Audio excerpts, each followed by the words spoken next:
ចាប់តាំងពី Wall Street នៅមុខវាំងបងអូនទៅបានម្ដងហើយថ្ងៃអាទិត្យម្សិលមិញខ្ញុំទៅគឺមនុស្សច្រើនខ្លាំងមែនតើហើយខ្ញុំក៏បានថតតាក់ទងមួយមុខម្ហូបមួយចំនួនដែលមាននៅនឹងអញ្ចឹងណាសម្រាប់បងអូនដែលអត់ទាន់បានទៅចង់ទៅ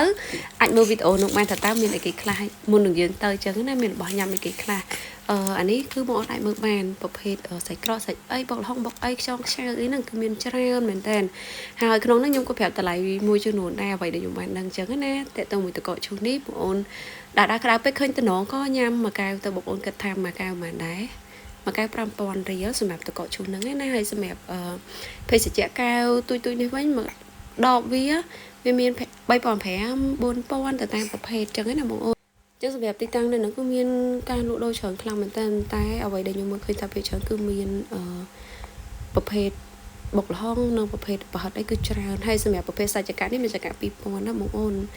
ទៅលើប្រភេទគ្រឿងបុកល្ហុងគ្រឿងអីហ្នឹងបើសិនជាបងអូនអ្នកដែលមានចំណងចំណុចចិត្តខាងហ្នឹងទៅនឹងតែត្រូវហើយប្រភេទគ្រឿងបុកគ្រឿងអាំងគ្រឿងអីហ្នឹងគឺមានច្រើនខ្លាំងមែនតើតែម្ដងមានសង្វាក់មានអីចឹងទៅសង្វាក់គេលក់ជាឈុតមានខ្លះឈុតខ្លះអត់ឈុតចឹងណាហើយសម្រាប់មឹកកំប៉ុងមកចង្កាក់2000រៀលប្រហិតមាន2000 3000អីចឹងទៅហើយសម្រាប់ប្រភេទអានេះគេហៅបាញ់ត្រាំងក្លុកហ្នឹងដូចជាមកប្រអប់5000រៀលហើយនំប៉័ងគៀបម្ដាម6000រៀលតែកន្លែងនេះខ្ញុំនិយាយតាមត្រង់ឯណាបងអូនគឺនំប៉័ងគៀបកន្លែងនេះអត់សូវឆ្ងាញ់ទេដោយសារវារៀងប្រៃពេក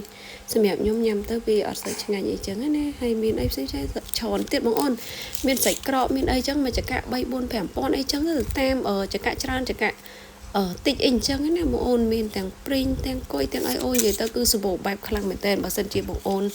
អត់ដឹងថាត្រូវញ៉ាំអីទៅតាមកន្លែងហ្នឹងទៅអូខេគឺមានច្រើនសម្រាប់ញ៉ាំហ្មងហើយចេកអាំងនេះមកចង្កាក់3ផ្លែហ្នឹង2500បងអូនគេថាថ្លៃអត់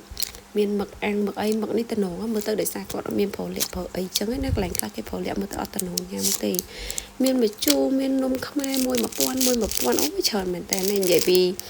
ណាមសង្វាក់នេះវាប្រហែលតែការលក់ក្រៅនេះទេវាមានខ្លះ100 20000 20000 5 3 40000 50000អីទៅតាមប្រភេទធំតូចវែងខ្លីចឹងណាចឹងអាមឹកនេះវាមាន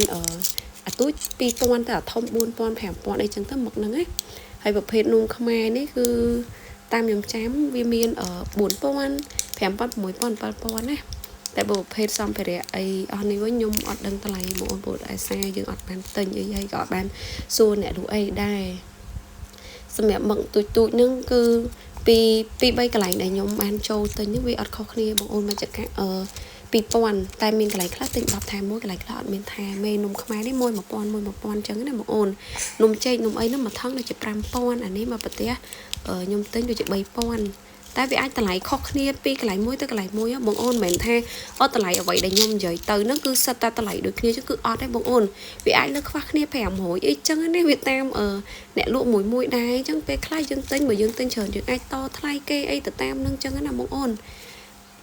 ហើយសម្រាប់ទីតាំងចុងក្រោយនេះវិញកន្លែងអ្នកលក់នំបញ្ចុកគឺមកជួជាប់គ្នាតែម្ដងនំបញ្ចុកមានស្លខ្មែរស្លគ្រីស្លខ្មែរ4000ស្លគ្រី5000ណាបងអូន